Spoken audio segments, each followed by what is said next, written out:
Olá! Nesse vídeo a gente vai comentar um julgamento recente, importante do Supremo. Com certeza você ouviu falar que o Supremo, em 2023, em agosto de 2023, equiparou a injúria relacionada a elementos homofóbicos, a razões homofóbicas, à injúria racial. Pois bem, eu vou te explicar como é que o Supremo chegou a essa conclusão, desde onde ele partiu e como é que nós chegamos nesse julgamento de agora, 21 de agosto de 2023, para você entender toda a trajetória. Vamos nessa? Então, é isso. Olha só, tem aqui uma linha do tempo, dos momentos, digamos assim, mais importantes aqui dessa nossa história, né, da injúria racial e homofobia. Esse então é um comentário à decisão do Supremo de agora, 21 de agosto de 2023. Bom, como é que tudo começou? Para fazer um pouquinho da pré-história dessa história, né, o fato é que até a Constituição de 88, nós não tínhamos nenhuma legislação, ou melhor, nós tínhamos uma única lei que tratava de discriminação no Brasil. Nós só tínhamos uma única lei, chamava Lei Afonso Arinos, é uma lei de 51, que só tratava da discriminação de raça e cor, apenas disso. Pois bem, ela, embora tenha sido um marco importante, porque foi a primeira lei antidiscriminatória, ela foi muito pouco utilizada. Sabe aquela história da lei que não pegou? Pois é, Afonso Arinos é um pouco nessa linha. Ela era pouco utilizada até porque o ambiente cultural não percebia o país como um país racista. Um marco divisório, divisor de águas, foi mesmo a Constituição de 88. E aqui começa, assim, a nossa história. A Constituição de 88, eu vou ser aqui bastante técnica, né? Fazer uma abordagem técnica mesmo dessa questão. A Constituição de 88, ela prevê, lá no nosso artigo 5º, inciso 46, a lei punirá qualquer discriminação atentatória, 41, desculpa, a lei punirá qualquer discriminação atentatória dos direitos e liberdades fundamentais. Na nossa Constituição existe aquilo que nós chamamos tecnicamente dos mandados de criminalização, ou seja, são situações em que a Constituição diz que o legislador terá que criar um crime, ele terá que criar um crime. Ele fez isso em algumas oportunidades, por exemplo, em relação especificamente ao racismo. Ele disse o seguinte: o racismo, também no artigo 5º, o racismo será crime inafiançável, imprescritível e punido com reclusão. E por que ele falou que o racismo será crime? Porque já havia uma lei, lembra a Lei Afonso Arinos, que tipificava como contravenção penal a discriminação de raça ou cor. Contravenção penal. Então era uma coisa que, além de não ser aplicada por força do ambiente cultural da época, também era uma punição irrisória, né, irrelevante. Portanto, o legislador em 88 fala: o racismo será crime. Isso é um mandado de criminalização. Quando a gente pensa na Constituição, nas relações entre Constituição e direito penal, a gente pode pensar que a Constituição, por um lado, é um limite ao poder punitivo do Estado, ela é um limite, né? A gente tem ali inúmeros preceitos, inclusive um que eu vou abordar hoje: não há crime sem lei anterior que o defina. A gente tem que a lei não retroagirá, salvo para beneficiar o réu. Então a Constituição, por um lado, é limite, mas em determinados pontos a Constituição também vai impor o dever do legislador infraconstitucional de criar tipos penais. São os mandados de criminalização, que foram realizados, foram exercidos pelo legislador em alguns pontos, em alguns aspectos. O problema é que o legislador não disse exatamente o que ele considerava. O legislador, não, desculpe, o constituinte, ele não disse, legislador constituinte, né? Ele não disse exatamente o que ele considerava racismo. Ele disse: o racismo terá que ser crime. Ele falou: olha, legislador infra, crie uma lei criminalizando. E não é qualquer crime, inafiançável, imprescritível e punido com reclusão. Tem que ter esses 3 atributos, não é qualquer crime, qualquer crimeco. É crime inafiançável, imprescritível e punido com reclusão. Só que ele não disse o que era racismo, né? E esse é um problema. Em outro ponto, a Constituição Federal diz que a lei punirá qualquer discriminação atentatória dos direitos e liberdades fundamentais. Veja que aqui, ao contrário do que ele fez com o racismo, não há uma determinação de que a lei punirá criminalmente, não há uma determinação de pena criminal, mas a lei punirá. E mais uma vez, quando a gente pensa na relação entre Constituição e direito penal, a gente tem, digamos assim, dois princípios ou duas ideias reitoras. Essas ideias são, por um lado, a proibição do excesso, né? Na Constituição está contida a proibição do excesso. O legislador ele não pode dar penas altíssimas, ele não pode dar penas inconstitucionais, não pode dar pena de morte, não pode dar pena perpétuas e etc., penas perpétuas e etc., mas, por outro lado, até por força da proteção que a Constituição dá a determinados bens jurídicos, da proteção especial que a Constituição dá a determinados bens jurídicos e dos mandados de criminalização, também existe um outro princípio que é a chamada princípio da proibição da proteção insuficiente.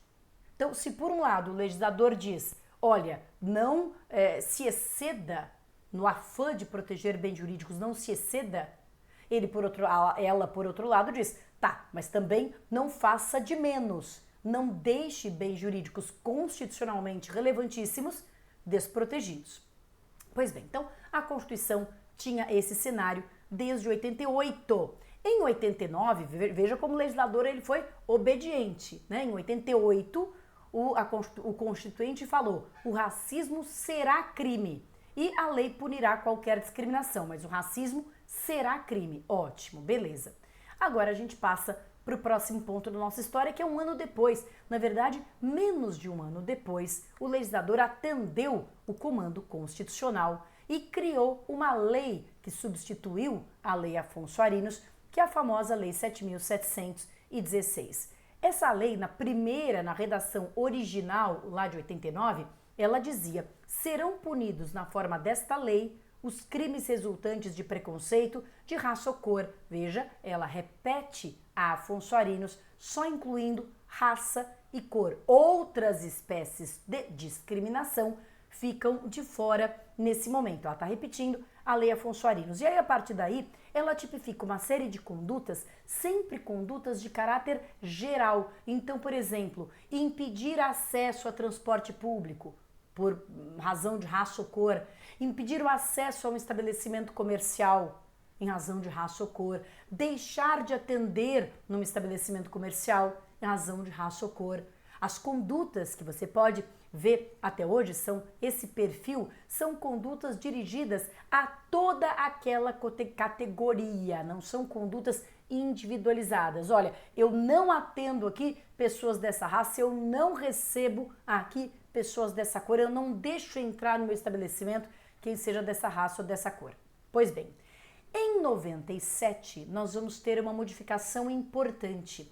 Essa modificação importante, na verdade, teve duas repercussões. A primeira é que ela mudou o texto do artigo 1º da Lei 7.716. Serão punidos, passou a vigorar, serão punidos na forma dessa lei os crimes resultantes de discriminação de preconceito, raça, cor, incluiu etnia, religião ou procedência. Incluiu etnia, religião ou procedência. Alargou, portanto, o rol de elementos discriminatórios. Alargou o rol de elementos discriminatórios. Ok. Em 97 também aconteceu uma outra coisa. Nós estamos aqui na bolinha de 97, na linha do tempo. Aquela mesma lei que alterou a 7.716, que é essa lei 9459 de 97, essa mesma lei ela fez outra coisa também. Ela introduziu no Código Penal, uma qualificadora para o delito de injúria que passou a ser chamada de injúria racial ou injúria preconceituosa. Então nós ficamos com a Lei 7.716 agora ampliada, né, que tratava dessas condutas, digamos, contra a coletividade, e nós tínhamos o crime de injúria racial, uma injúria qualificada. Esses dois dispositivos, insisto, foram inseridos pela mesma lei, a Lei 9459 de 97. Ela inseriu tanto uma alteração no artigo 1º da 7.716, quanto o artigo 140, parágrafo 3º do Código Penal, que passou a dizer o seguinte, hoje já não diz, vou dizer que hoje já não diz, mas passou a dizer o seguinte lá em 97. Se a injúria consiste na utilização de elementos referentes à raça, cor, etnia, religião, origem ou condição de pessoa idosa ou portadora de deficiência, reclusão de 1 a 3 anos. Então nós ficamos com basicamente dois cenários na nossa legislação antidiscriminatória.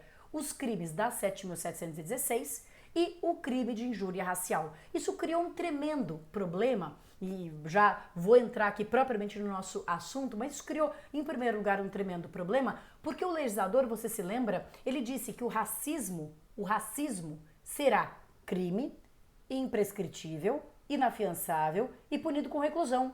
Então, quando em 97 foi introduzido o tipo de injúria real, de injúria racial, de injúria preconceituosa, já houve aqui uma celeuma se esta injúria preconceituosa seria racismo. Embora não tivesse na lei de racismo, se ela também seria uma modalidade de racismo, de forma a ser inafiançável e imprescritível. Punida com reclusão ela já é. Você pode ver que o legislador se preocupou com isso, em atribuir uma pena de reclusão. Aliás, é o único crime contra a honra que tem pena de reclusão. Então parece que a intenção do legislador era dar cumprimento ao mandado constitucional de criminalização e, portanto, isso era sim uma modalidade de racismo. Bem, o Supremo debateu, o STJ debateu e etc, até que acabou se pacificando o entendimento de que sim, a injúria racial era uma modalidade de racismo e, portanto, era inafiançável e imprescritível. Mas nós continuávamos com um problema. E o problema é o problema deste rol taxativo, tanto na injúria quanto na 7.716, nós temos um rol de elementos discriminatórios. E o grande problema é que esse rol de elementos discriminatórios, ele na verdade foi herdado dos documentos do pós-guerra, dos documentos dos anos 50, dos documentos contra, documentos internacionais, instrumentos internacionais contra a discriminação dos anos 50, em que se preocupava, nós estávamos aí com o trauma, com a fratura exposta do antissemitismo, da Segunda Guerra Mundial e etc. Mas questões relacionadas a preconceito de gênero, homem, mulher, ou preconceito de orientação sexual, não é? Homossexual, bissexual, assexual, enfim, os preconceitos relacionados ao gênero e à orientação sexual, nem se falava disso, né?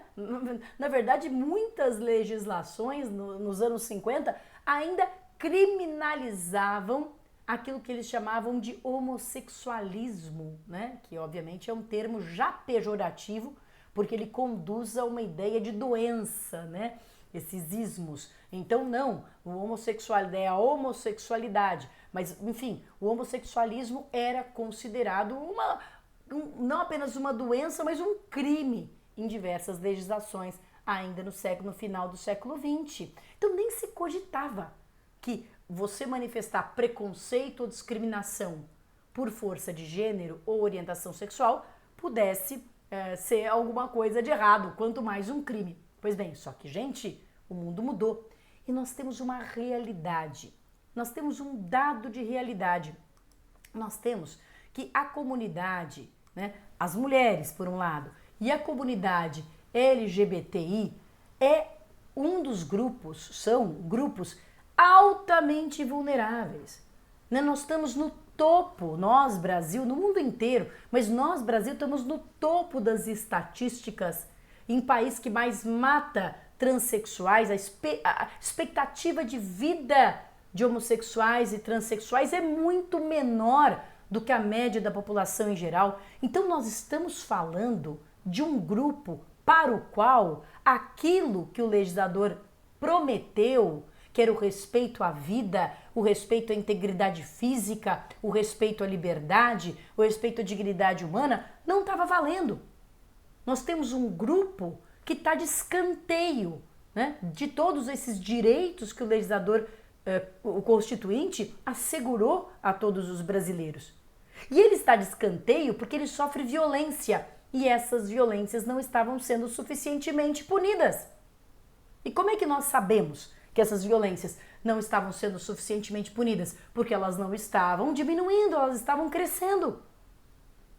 Então, quando a gente fala ali na Constituição que a lei punirá, isso é uma ordem, a lei punirá qualquer discriminação, em relação a este grupo, nós podemos afirmar, isto não está sendo feito com os mecanismos que temos hoje, com os recursos que temos hoje, isso não está sendo feito em relação a gênero e a orientação sexual, isto não está sendo suficientemente feito. Em relação a gênero, há, né, a Lei Maria da Penha, que tem uma proteção especial, mas sobretudo em relação à orientação sexual, isso não estava sendo feito.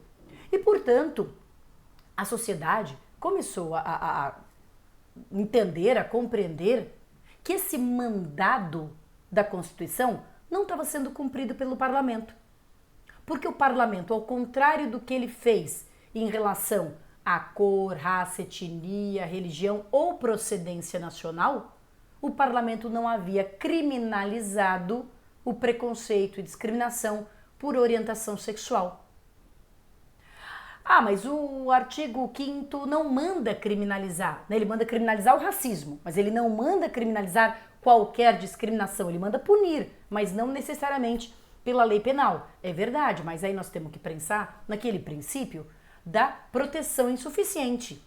Ora, se aqueles bens jurídicos estivessem plenamente atendidos, plenamente protegidos, sem o uso da lei penal, eu sou uma minimalista do direito penal, não sou uma abolicionista, mas sou uma franca defensora do direito penal mínimo. Não acho que o direito penal é uma panaceia universal, mas acho que há casos em que bens jurídicos tão relevantes são lesados de forma tão agressiva e muitas vezes tão irreparável que sim, nestes casos é preciso se lançar mão de todos os recursos protetivos, inclusive da própria lei penal.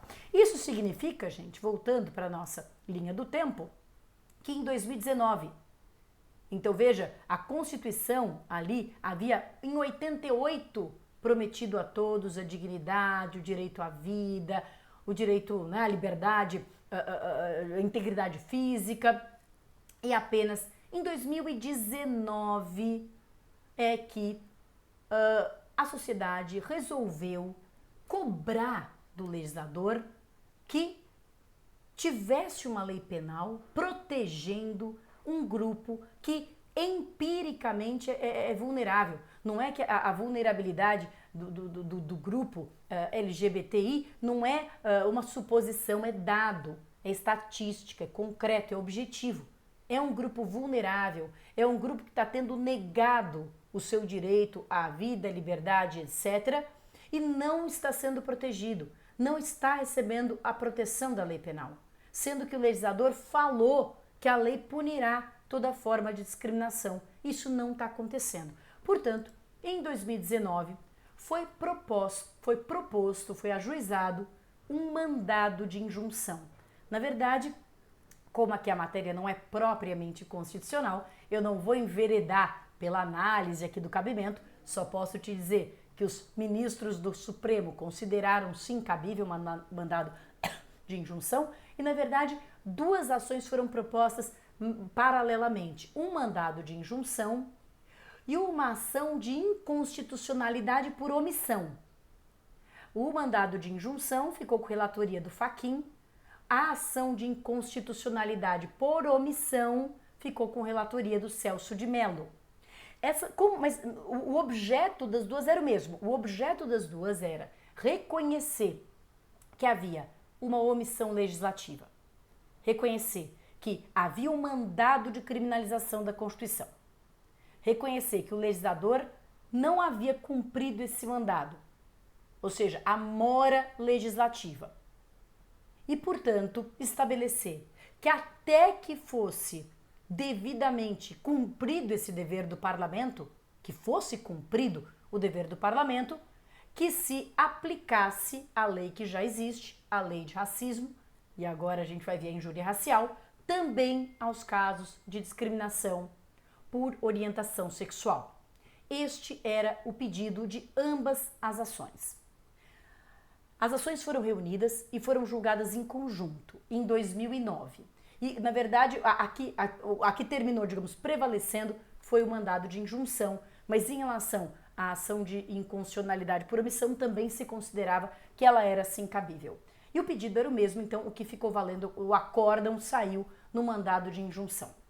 E no mandado de injunção, os ministros do Supremo julgaram procedente o mandado de injunção para reconhecer a mora inconstitucional do Congresso Nacional e aplicar com efeitos prospectivos até que o Congresso Nacional venha a legislar a respeito a Lei 7.716, a Lei Antidiscriminação, a fim de estender a tipificação prevista para os crimes resultantes de discriminação ou preconceito de raça, cor, etnia, religião, procedência, a discriminação por orientação sexual ou identidade de gênero. Então, tudo isso foi decidido em 2019. Os ministros tiveram votos muito robustos, muito fundamentados e enfrentaram de frente, fica meio que redundante, mas enfrentaram de frente, eu poderia dizer, inclusive o ministro Celso de Mello, ministro Gilmar Mendes, ministro Fachin, enfrentaram diretamente o principal questionamento que eu sei que você, como eu, como todo penalista se faz. Ora, se é importante aquele inciso que fala que a lei punirá toda discriminação, também não é importante aquele outro que fala que não há crime sem lei anterior que o defina? Nós não estaremos aqui dentro dessa ideia de ativismo judicial, de alguma forma extrapolando a competência do judiciário, criando um tipo penal? Bem, os ministros enfrentam essa questão, eles não escapam dela, aprofundam, sobretudo, a figura do mandado de injunção, de quais seriam os limites do mandado de injunção, se o limite do mandado de injunção seria mandar o Congresso legislar ou seria, de alguma forma, suprir a lacuna do Congresso até que ele legisle e, sobretudo, da ação de inconstitucionalidade por omissão. Na hora em que o Supremo ele se depara com uma inconstitucionalidade por omissão, ora, se a inconstitucionalidade é da própria omissão, o que ele pode e deve fazer? Bem, utilizando teoria constitucional abalizada, os ministros do Supremo compreenderam, na sua maioria, teve uma divergência do ministro Marco Aurélio Mello, mas compreenderam na sua maioria que, primeiro, havia assim, porque é interessante até, se você for ler ali, o acórdão é bastante interessante, é extenso, tem 280 e tantas páginas, mas é interessante, né, com todos os votos ali, bem detalhados, é um material de estudo, eu acho muito rico. Se você está estudando, fazendo um TCC a respeito desse tema, eu sugiro que você leia o acórdão ali de 2019, porque ele é muito rico em referências bibliográficas, em precedentes internacionais, e o fato é que nas duas ações, tanto no mandado de injunção quanto na ação de inconstitucionalidade por omissão, foi oficiado, chegou a ser oficiado o parlamento, e o parlamento negou qualquer omissão. Não é que o parlamento falou, olha, nós sim, vamos legislar. Não, o parlamento negou, disse que era uma, digamos, prerrogativa dele entender se ou não criar uma lei de proteção criminal contra a homofobia e que, portanto, entendia que não havia nenhuma mora, não havia nenhuma inconstitucionalidade na sua inércia, né? Que era uma inércia, digamos assim, dolosa, voluntária e consciente, e que eles entendiam que não era o caso, né, de legislar sobre aquilo, ou melhor, que eles é que sabiam se era o caso ou não, né, que ninguém poderia apontar e dizer que não havia nenhum mandado de criminalização. Essa foi a resposta do parlamento. Pois bem, de posse disso, o Supremo compreende que, havendo uma vulneração imediata, aliás, um dos pedidos da ação de inconstitucionalidade por omissão era inclusive o ressarcimento de toda a comunidade, né, LGBT que tinha sido morta, todas as pessoas pertencentes a essa categoria que tinham sido aviltadas, mortas por omissão legislativa. Mas esse pedido de indenização não foi deferido, se entendeu que não era a via cabível. Mas o que o Supremo entende, primeiro, é que há uma omissão sim, há um mandado de criminalização, a Constituição diz a lei punirá, e embora a lei não diga punirá criminalmente, princípio da proteção insuficiente. Se a punição civil, se a punição administrativa não são suficientes, a lei punirá significa sim um mandado de criminalização. Porque significa que as outras formas de punição não estão sendo suficientes. E, portanto, manda. Quando se diz a lei punirá, a lei punirá, obviamente, de forma suficiente. A lei punirá de forma eficiente. A lei punirá de forma concreta. Se a lei está punindo, sei lá, na responsabilidade civil, mas isso não está adiantando nada, então o legislador não está cumprindo a ordem, que é a lei punirá. A lei, então, tem que ser a lei criminal, a lei penal. Então, entendeu-se que havia, sim, uma mora legislativa de 88 até 2019, portanto, 40 anos de demora legislativa, compreendeu-se que havia.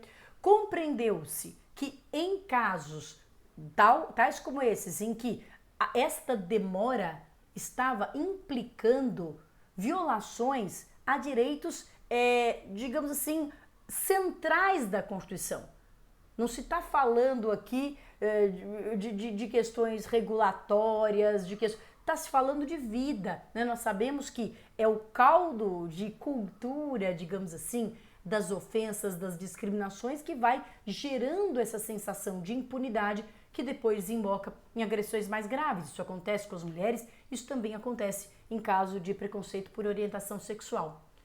Então compreendeu que neste caso a teoria do direito constitucional permitiria que o Supremo, enquanto o Congresso não legisla, e o Congresso estava claramente se recusando a legislar, enquanto o Congresso não legisla, o Supremo em cumprimento, não é? O Supremo não é o guardião da Constituição?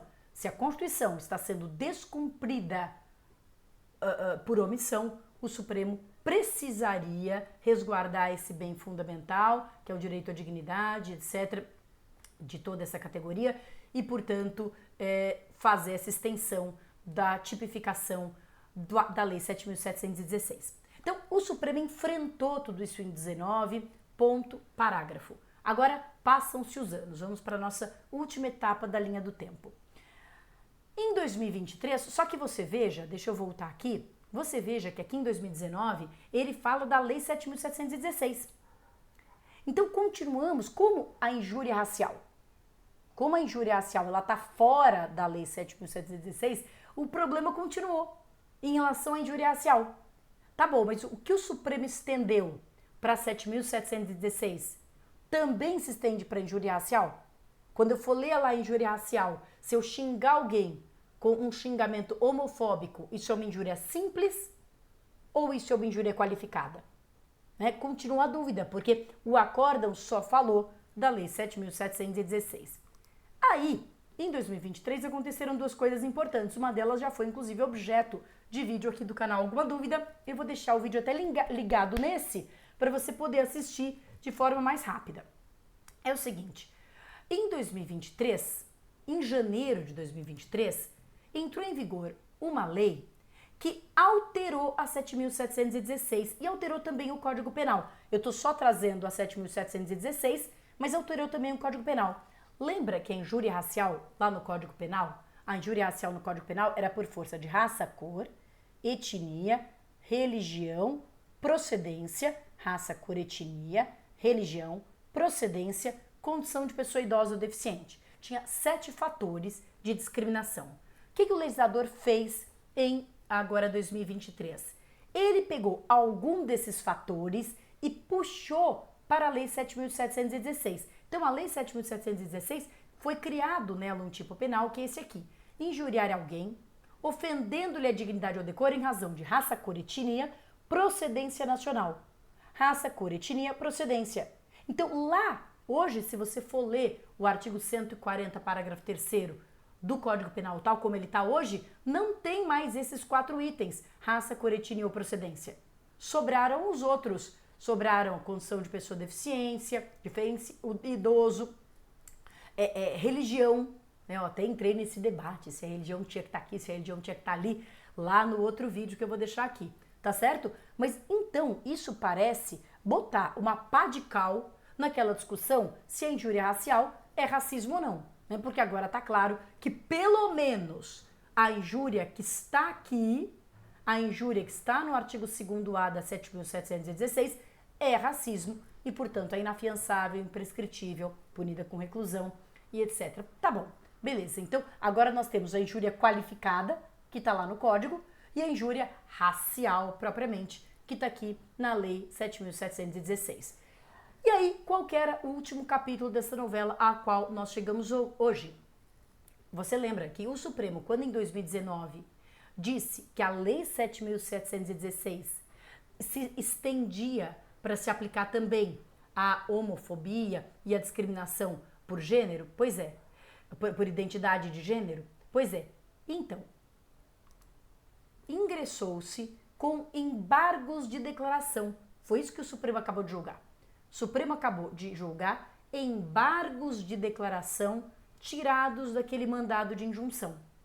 E nesses embargos de declaração, o que se pedia era justamente que o acórdão do mandado de injunção, que falava da 7.716, também fosse aplicado para a injúria racial. E agora com facilitador, porque agora a injúria racial está dentro da 7.716. É que quando os embargos foram opostos, não estava.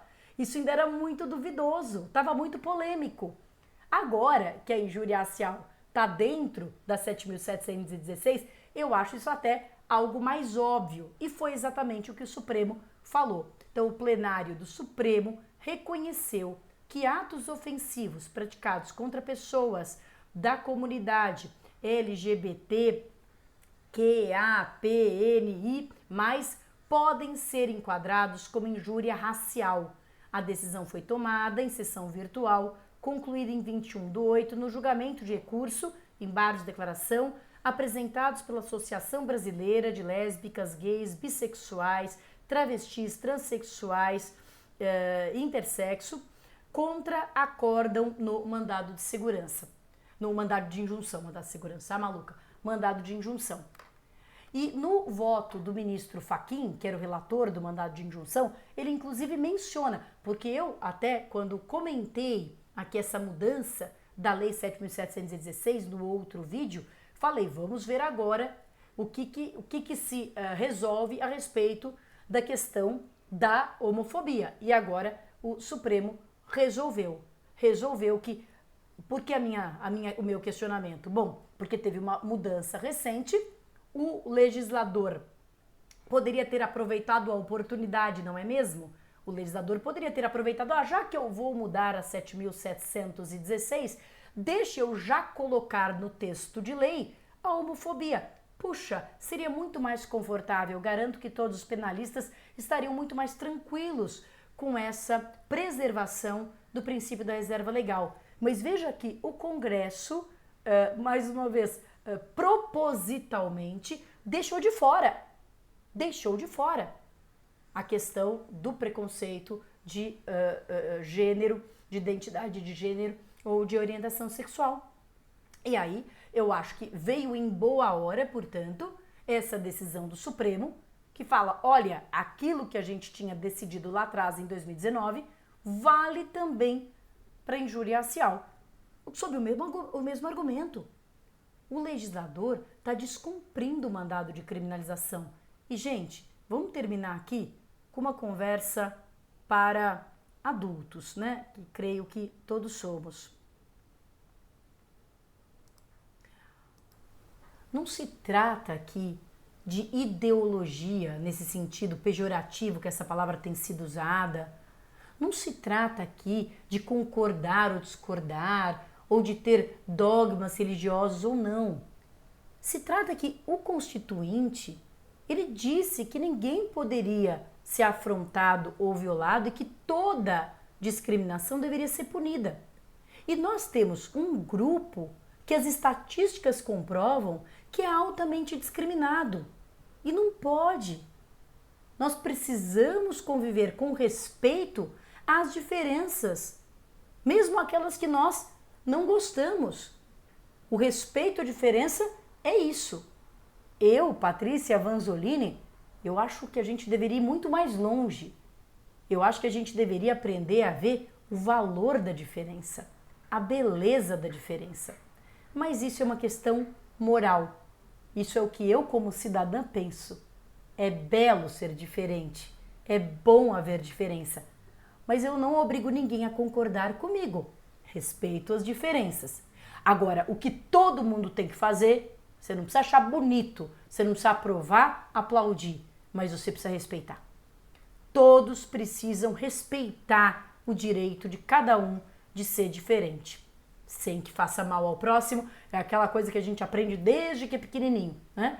O meu direito vai até onde vai o direito do outro, portanto eu não posso ofender uma pessoa, eu não posso agredir uma pessoa por força da sua orientação sexual ou por força da sua identidade de gênero, por ela ser quem ela é, tal como eu, tal como você que está me ouvindo aqui nesse vídeo. Portanto, há um dever de proteger que está na Constituição. E há um legislativo que está dando as costas, ou pelo menos tapando os ouvidos e os olhos, para o fato de que ele não está protegendo. E nesse caso, o Supremo, como guardião tanto da Constituição sob o ponto de vista formal, a Constituição não pode virar letra morta, porque o legislador fala não cumpro. Não pode. A Constituição é vontade soberana do nosso Estado. Então, o Supremo, tanto como guardião da Constituição, do ponto de vista formal, quanto como guardião dos bens protegidos pela Constituição, dignidade, liberdade, pluralismo, ele, a meu ver, tem sim que agir, fez bem de agir. Isso não é analogia em Malam Partem.